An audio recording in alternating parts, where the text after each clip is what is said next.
Hello students, in this video we are going to learn about balancing of a redox reaction. Okay, there are two methods for balancing the redox reaction. First is oxidation number method and the second one is half reaction method.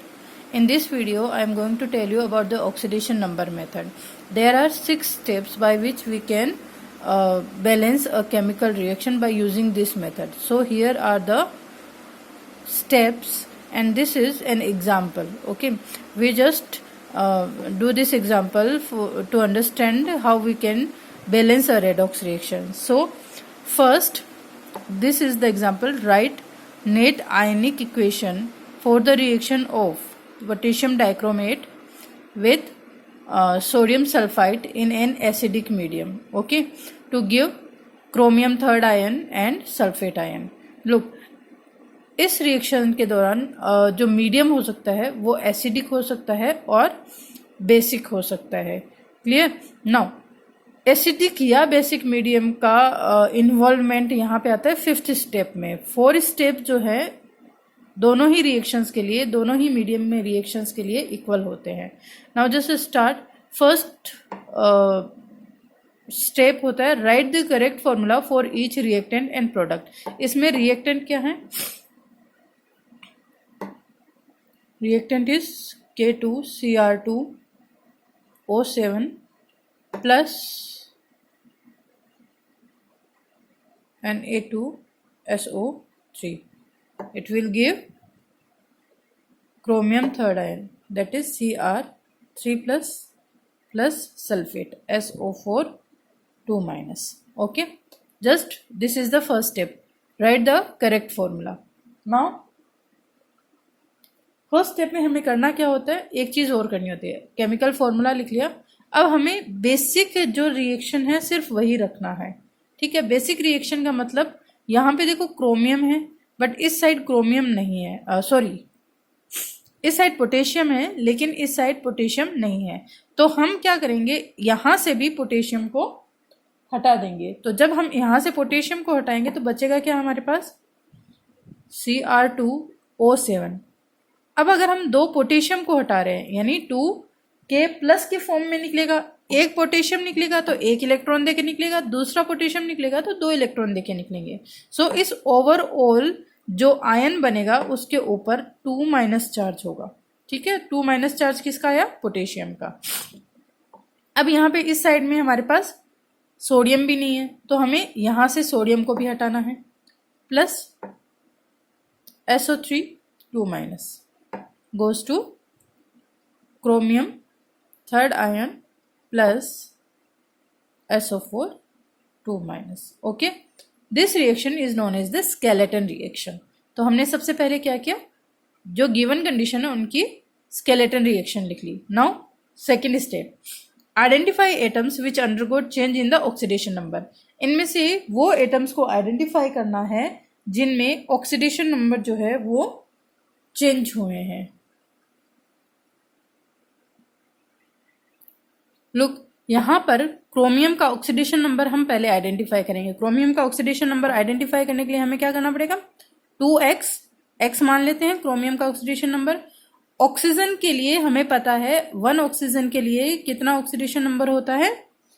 -2. So 7 multiplied by -2 and will be equal to -2. Algebraic sum should be equal to the charge on the ion. So it should be equal to -2. Now 2x plus 7 to the 14 -14 will be equal to -2. Now here 2x minus 14 is to 2. 14 इधर आएगा. So 2x will be equal to 12 and x will be equal to 6. So यहाँ पर chromium जो है वो अपनी +6 oxidation में है. क्लियर? ऑक्सीजन -2 में ही होगा. ऑक्सीडेशन नंबर ऑक्सीजन का -2 ही होगा. क्लियर? सल्फर का यहाँ पे सेम मेथड है. सेम मेथड से अगर हम निकालेंगे यहाँ पे तो इसका ऑक्सीडेशन नंबर आएगा हमारे पास +4. ओके, यू कैन काउंट और कैलकुलेट द ऑक्सीडेशन नंबर। यहाँ पे +4 आएगा। अब यहाँ पे क्रोमियम का ऑक्सीडेशन नंबर गिवन है, +3 ही होगा, ठीक है, क्योंकि सिंगल एटम है और सिंगल एटम के ऊपर जो चार्ज होता है वही उसका ऑक्सीडेशन नंबर होता है। यहाँ पे सल्फर के ऊपर ऑक्सीडेशन नंबर आ गया +6। Now identify the atoms which undergoes oxidation and which undergoes reduction. Now यहाँ पर देखो क्रोमियम +6 ऑक्सीडेशन स्टेट से +3 ऑक्सीडेशन स्टेट में गया है। सो ऑक्सीडेशन स्टेट या ऑक्सीडेशन नंबर का कम होना जो होता है वो रिडक्शन होता है, यानी क्रोमियम का क्या हुआ है, रिडक्शन हुआ है। और सल्फर का +4 से +6 में गया है, तो सल्फर का क्या हुआ है, ऑक्सीडेशन हुआ है। क्लियर। अब मैं इस रिएक्शन को एज इट इज वापस नीचे लिख रही हूं क्योंकि बीच में मैंने कुछ और कर लिया था। सो रिएक्शन क्या होगी, Cr2O7 2- plus SO3 2- goes in chromium 3+ plus SO4 2-. Now write down the oxidation states. +6 +4 +3 and +6 again. Fine. Now next step, balance the number of atoms which get oxidised और रिड्यूस। जो oxidise हुए atom वो और जो reduce हुए। अब यहाँ पर रिड्यूस हुआ है क्रोमियम, यहाँ क्रोमियम 2 है, यहाँ क्रोमियम 1 ही है, तो पहले हमें इसे बैलेंस करना पड़ेगा, ठीक है। यहाँ सल्फर 1 है, यहाँ पे भी सल्फर 1 है, ये बैलेंस्ड है। क्लियर। सो हमने कौन सा स्टेप कर लिया, third step. Now fourth step, balance the number of electron which involve in the redox process. अब देखो सबसे पहले हमें बैलेंस करने के लिए पता भी तो होना चाहिए कि नंबर ऑफ इलेक्ट्रॉन कितने हैं जो कि इस रेडॉक्स में इन्वॉल्व हैं। अब इसके लिए हमें क्या करना पड़ेगा, यहाँ पर दोनों क्रोमियम के ऊपर, एक क्रोमियम के ऊपर +6 चार्ज है, तो दो क्रोमियम के ऊपर कितना चार्ज होगा, +12, राइट, +12 इलेक्ट्रॉन थे और चेंज कितना हो गया, यहाँ पे 2 के लिए +6, चेंज कितना आया, 12 to 6 इलेक्ट्रॉन का चेंज आया, ठीक है। यहाँ पे पहले +12 ऑक्सीडेशन स्टेट थी दोनों क्रोमियम की मिला के, इन्होंने क्या किया, 6 इलेक्ट्रॉन और ले लिए, तो 6 इलेक्ट्रॉन लेने के बाद इनकी ऑक्सीडेशन नंबर जो है वो 6 रहा। सो ओवरऑल पूरा जो इलेक्ट्रॉन चेंज है यहाँ पे इस जगह पे वो कितना होगा, 6 इलेक्ट्रॉन्स का, 6 इलेक्ट्रॉन का चेंज हुआ है यहाँ पे इलेक्ट्रॉन का चेंज कितना हुआ है, 4 से 6 में 2 इलेक्ट्रॉन चेंज, राइट। यहाँ पे कितना इलेक्ट्रॉन चेंज हुआ है, 2 इलेक्ट्रॉन का। ओके। अब हमें क्या करना है, इसको बैलेंस करना है। हमें अभी तो ये पता चला है कि क्रोमियम में 6 इलेक्ट्रॉन चेंज आया है, यानी क्रोमियम का जब रिडक्शन हुआ है तो क्रोमियम ने 6 इलेक्ट्रॉन लिए हैं, ठीक है। एक क्रोमियम ने, यानी इस एक मॉलिक्यूल ने 6 इलेक्ट्रॉन लिए हैं। ओके, एक मॉलिक्यूल के लिए गिनेंगे हम पूरा, इस एक मॉलिक्यूल ने 6 इलेक्ट्रॉन लिए हैं +3 ऑक्सीडेशन स्टेट में जाने के लिए, और इस एक मॉलिक्यूल ने 2 इलेक्ट्रॉन दिए हैं, 2 इलेक्ट्रॉन्स, इस एक मॉलिक्यूल ने 2 इलेक्ट्रॉन दिए हैं +6 ऑक्सीडेशन स्टेट में जाने के लिए। क्लियर। लेकिन प्रॉब्लम क्या है कि हमें इन दोनों इलेक्ट्रॉन्स का नंबर इक्वल करना है। इट मीन्स इसने जितने इलेक्ट्रॉन लिए हैं इसको इतने इलेक्ट्रॉन देने पड़ेंगे। सो हमें ये नंबर इक्वल करने पड़ेंगे। तो उसके लिए हम क्या करेंगे, यहाँ पे 6 है, यहाँ 2 है, तो इसको हम अप्रोप्रिएट नंबर से मल्टीपल कर देंगे। सो अगर हम इसको 3 से मल्टीपल करेंगे तो 2 3 6 आ जाएगा, ठीक है। सो ओवरऑल इसको हमने इक्वल कर दिया। इसको 3 से मल्टीपल करने का मतलब ये है कि हमने इन दोनों एटम्स को 3 से मल्टीपल किया है। यहाँ 3SO3 आएगा और यहाँ पे 3SO4 आएगा। सो अगर मैं इसको वापस रीराइट करूं, सो ये आ जाएगा हमारे पास, सॉरी, ये आ गया हमारे पास क्रोमियम 2O7 2- प्लस यहाँ पे 3 आ जाएगा, 3SO3 2- will go into 2Cr3 plus 3SO4 2-। सो ये हमारी रिएक्शन आ गई फोर्थ स्टेप के बाद में। नाउ फिफ्थ स्टेप, हमने नंबर ऑफ इलेक्ट्रॉन जो है वो हमने बराबर कर दिए। अब हमें क्या करना है, हमें चार्ज बैलेंस करना है। ठीक है, चार्ज बैलेंस करने के लिए पहले हमें इसका चार्ज निकालना पड़ेगा। अब देखो चार्ज यहाँ पे 2 माइनस चार्ज है ओवरऑल, क्योंकि आगे कोई डिजिट नहीं है इसलिए इसका 2 माइनस। यहाँ पे देखो 3 इंटू 2 माइनस 6 चार्ज। इस साइड +6 -6, यहां से ये कैंसिल हो गया, +6 से -6, और ये ओवरऑल कितना हो गया -8। क्लियर, ये -8 चार्ज हो गया। अब क्योंकि ये रिएक्शन एसिडिक मीडियम में थी, ठीक है, ये रिएक्शन किस में थी, एसिडिक मीडियम में, तो हमें करना क्या है, एसिडिक मीडियम की रिएक्शन के लिए यहां पे देखो on the appropriate side of the expression add H+ और OH- if the reaction takes place in H2O। क्या ये H2O में हो रही है, नहीं हो रही है। नेक्स्ट इसका रूल क्या था, add H+ if reaction takes place in acidic medium, बिल्कुल एसिडिक मीडियम में हो रही है तो हमें H+ ऐड करना है। किस साइड में H+ ऐड करना है, देखो यहाँ पे -8 है, ठीक है, माइनस को न्यूट्रल करने के लिए हमें कुछ प्लस ऐड करना पड़ेगा। तो जिस साइड हमारे पास नेगेटिव क्वांटिटी आ रही है चार्ज की, उसी साइड हमें H+ ऐड करने हैं। ठीक है, तो हमें इस फॉर्मूला के बाद में, मैं इसको यहां वापस लिख रही हूं, इस स्टेप के बाद में हमारे पास रिएक्शन जो है वो क्या आ जाएगी, chromium Cr2 O7 2 minus plus 3SO3 2 minus plus 8H+। 8H+ क्यों, क्योंकि यहाँ पे 8 माइनस आया हुआ है हमारे पास। ओके, यहाँ पे 8 माइनस आया हुआ है, -8 के लिए हमें +8 चाहिए, तो 8H+ goes in 2Cr3 plus 3SO4 2 minus. Okay, so हमने इसको रिराइट कर लिया। नाउ नेक्स्ट स्टेप में क्या हो जाएगा, ये वाला हो गया last step, balance the number of hydrogen by adding H2O in appropriate side. अब देखो यहाँ पर H जो है वो 8H+ हमारे पास आ गए हैं।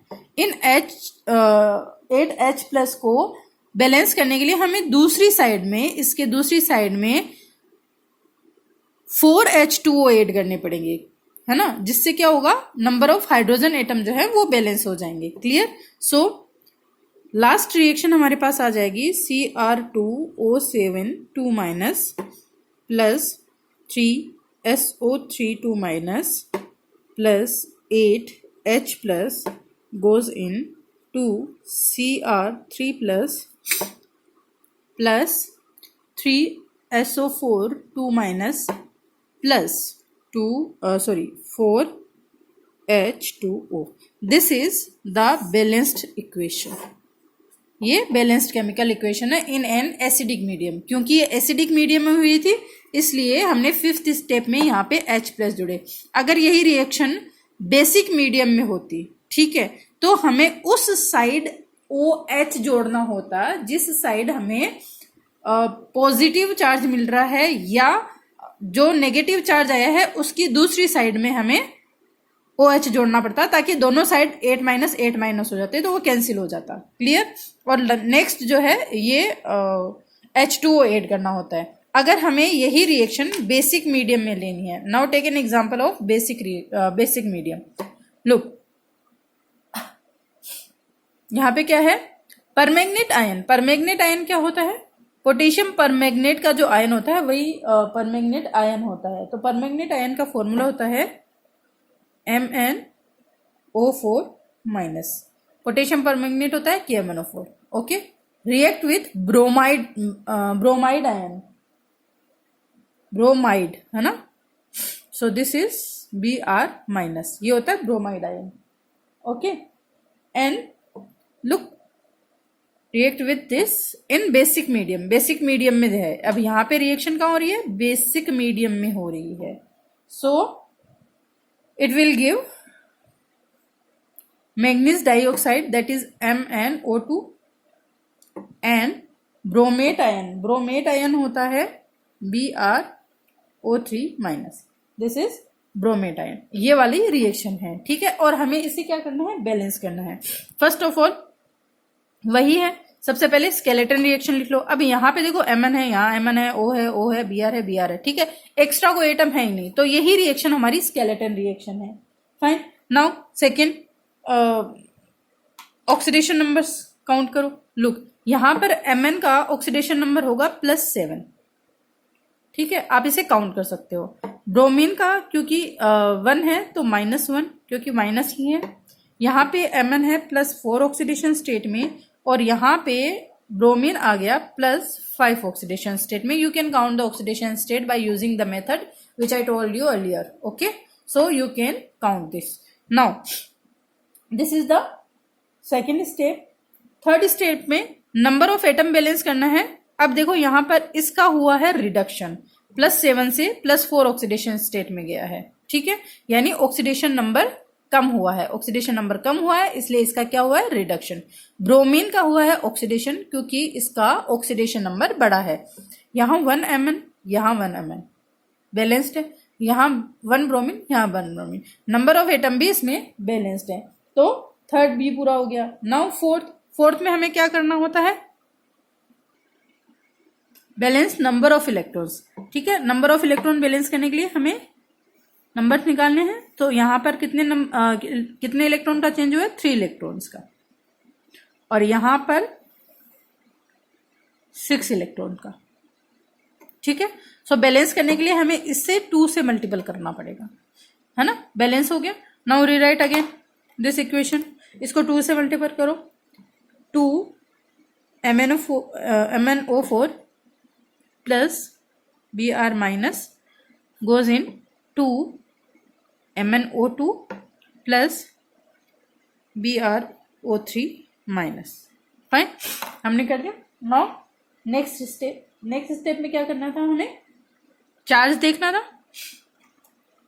देखो -2 -1, ठीक है, 0 कोई चार्ज नहीं है, यहाँ पे -1।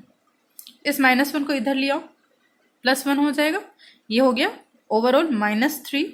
इसका चार्ज इधर आ गया +1, सो ओवरऑल -2 चार्ज, ठीक है।